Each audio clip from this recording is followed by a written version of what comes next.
and Sean actually came up with the what became the final concept, which is, Sean, take it away. What did I do? No. What? The thing that got me, so there are songs that kind of write themselves, and then there's songs that really get you energized, and you end up spending maybe a little bit more time on them. You agonize a little bit more for whatever reason, whether the concept it is, the headspace you're in when you're writing it. It's just it all depends. This one was so cool because this one's got a double guitar line on it, a harmonized guitar line, which we had kind of toyed around with before, but this is like the base of the riff of it, and I get so excited to play this song. It's just fun. It's physically fun to play it. I can't quite describe it. So the final concept of it was sort of it's kind of based on a breakup, on like a really bad and nasty and dirty breakup, and the lyrics for the verse are kind of more the forlorn. They're sort of sounds like someone's kind of at sea. And Mott's is really good. He kind of gave me the inspiration for it, and then I wrote a bunch of stuff, and we kind of went back and forth, and it took a while for us to get the second verse going, just because I want to make it right. But yeah, so the lyrics in the chorus, it's "Whoa, baby, it looks like we're crazy after all." That's what sort of was the keystone in the whole thing. So. We dig it, and pulse pounding. I think people like it, and this is it's kind of one of the harder tunes, more straightforward tunes on this EP, and oddly, it's my mom's favorite track because I think it's the parts are so simple, just kind of good choice, Mom. Simple lines. So let's dedicate this one to Martha. And, enjoy. All right. You guys go. Make it right.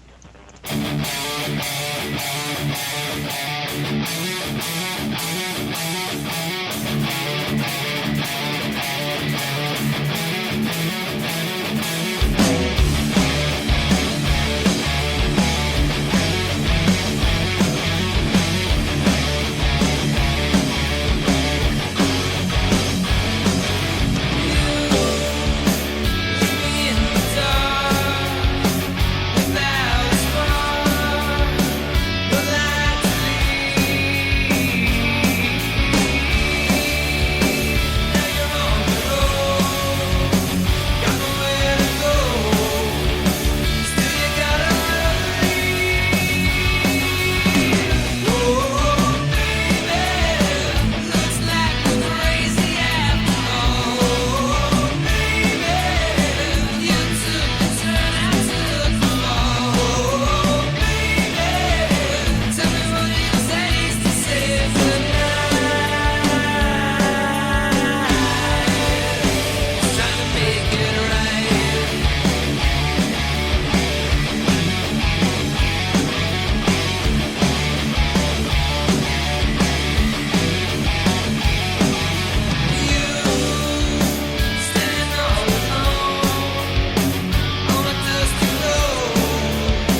Let's Talk About the Music is starting. What is Let's Talk About the Music, and why are you so excited about it? It's a podcast with controversial talk and a global mix of music. Oh, cool.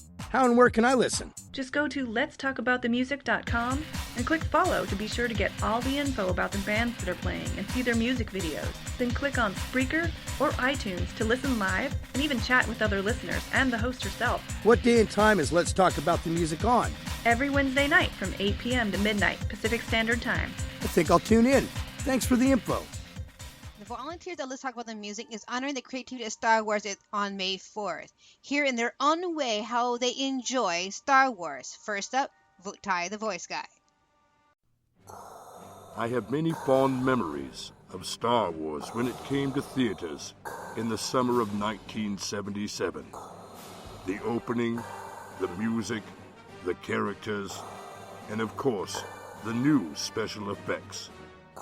But my fondest memories was sneaking in to see it 13 times. May the 4th be with you. Join us with trivia, prizes, and your own thoughts about the movie, the music, and the creativity behind Star Wars, starting on 8 p.m. Pacific Standard Time on Let's Talk About the Music. May the Force be with you.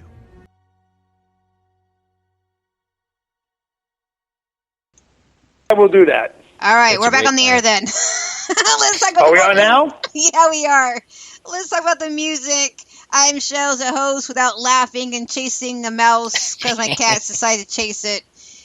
He's Spider, and these guys over here are Cyril's session. They sure are. T-Mott. T-Matt, she changed my name. She gave me an accent and she changed my name. It's T-Hotel. No, wait, She's what? the queen bee around All here, right. you know. Yes, this is T-Mats, and I will be getting ready to sign off on Radioland. And I really want to thank you guys for having us and giving us an opportunity to promote our music. And it's been great, and we've had a lot of fun, and I definitely want to do this again. Me too. And I'm sure my man Sean will entertain you the rest of the way, and you guys have a lot of fun. So everybody in the Washington area, what's that? I got a big dance number coming up, so yeah. Be good. I'm actually doing a little soft shoe as we speak.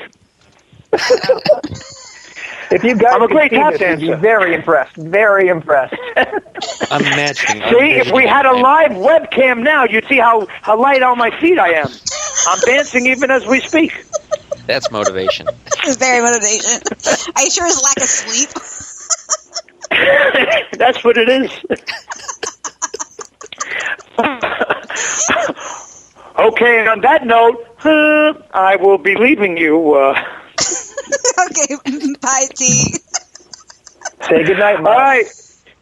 Good night. Say good night, Mats. Good night, Mats. All right. All right.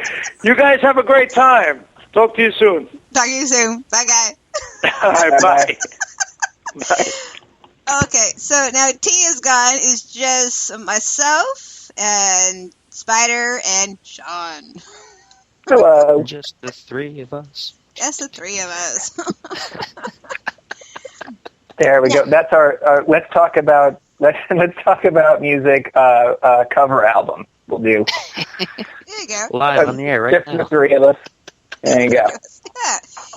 Now, going back to our topic and promoting, I know that all of us behind the scenes of Let's Talk About the Music, we've been trying to promote things and get things out there.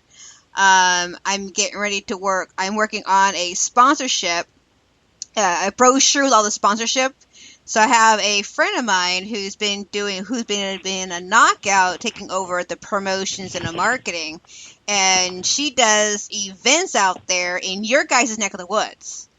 And she does a lot of fairy festivals and all that stuff out that direction. And she's going to have a brochure with her pretty soon and take her to the event so that way she can actually help get artists involved with the musicians too.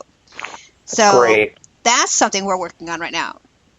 That's fantastic. Yeah. Cross promotion is always Yes. appreciated. Yes. It's one of the best things we can do.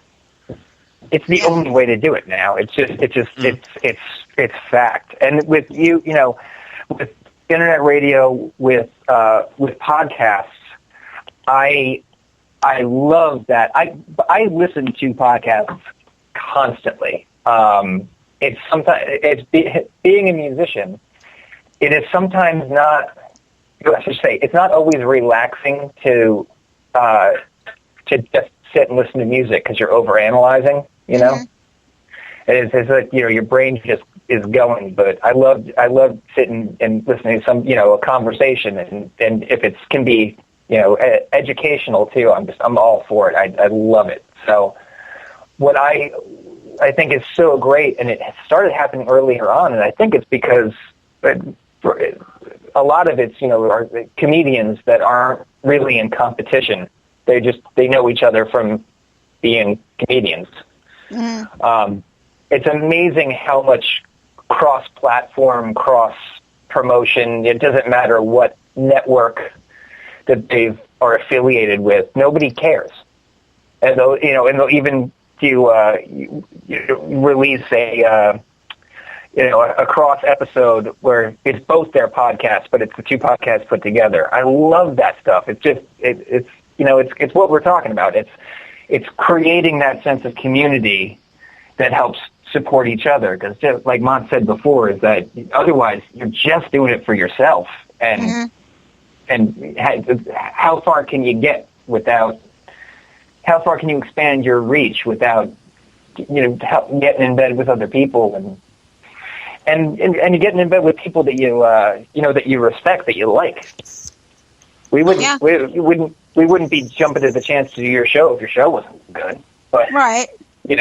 That's funny too. That's comes like a good point about how people used to promote too. Like it used to be before all this stuff where you could corroborate or collaborate more with people who were similar and who had like the same, not really the same exact way of doing things, but were at least along your same kind of path here. You had to kind of like beg and borrow to get on a bill or on an event with people that you might not really be too keen on, but they were the big dog in town. Like they were the people that pulled the strings. They were the rock stars or whoever they were. And you had to be like, okay, well, how do we make them happy so that they can spread us around a little bit? Because if they don't like us, then nobody likes us. And you don't get that as much anymore. Yeah, it's true. There is one drawback to doing that. And we've done this, and we've done that exact thing in the past. We just recently stopped working with a promoter because he is, as far as one of the boroughs in New York is concerned, he kind of is the only name in town. But he's had a terrible reputation since the '80s. Everybody knows who this guy is. I'm not going to say his name, but that kind of stench of failed rock star coming off of him constantly. So he brought the attitude with him, but he's got nothing to back it up. And